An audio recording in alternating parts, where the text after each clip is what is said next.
5,45 m, record de hauteur pour Joseph Stanley. C'est ma meilleure perf de la saison, donc bon, je suis plutôt satisfait. Et puis j'ai vu derrière que je pouvais faire un petit peu mieux, donc on va continuer et puis en espérant faire un peu mieux derrière, quoi.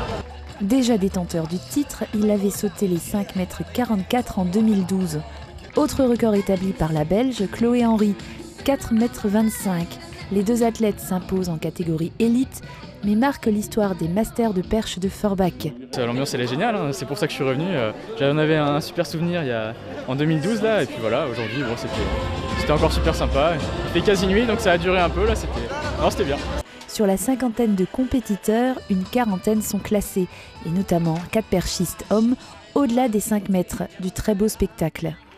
L'US Forbach Athlétisme, organisateur de l'événement, délocalise la compétition au centre-ville depuis 2006 et tend la perche au badaud.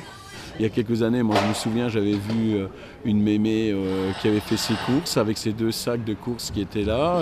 Elle s'est arrêtée, elle a regardé la perche quelques minutes, puis en fin de compte, elle est restée quasiment 1 heure à regarder la perche, alors que c'est une personne âgée qui visiblement qui n'éprouvait pas spécialement un intérêt spécial pour regarder la perche, et là elle s'est prise au jeu, elle a trouvé ça superbe, et ça c'est l'objectif.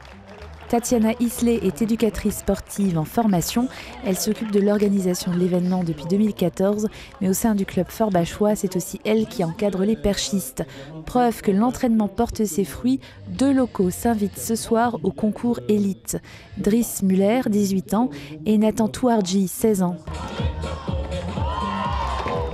Du côté des minimes, a signalé le record de Moselle, la barre des 3 mètres franchie avec brio par Anne-Sophie Stirtinger. Comme toute pratique sportive, le risque zéro n'existe pas. Un athlète allemand du LAZ de Zweibrücken s'est mal présenté lors de son premier saut. Amdel Traoré est tombé lourdement sur le bitume avant d'être évacué par les sapeurs-pompiers. Ça arrive rarement, mais ça arrive, moi, dans ma carrière d'athlète et de dirigeant et d'entraîneur, j'ai vu ça plusieurs fois. Après, évidemment, on a peur, on ne flippe pas. Nous, en termes d'organisation, il n'y a pas de souci. Il y avait le sautoir, il y avait tout. Mais on a peur pour lui, et puis bon, on n'a pas envie d'avoir un accident. Au moment où nous bouclons cette édition, nous n'avons pas de nouvelles du jeune homme.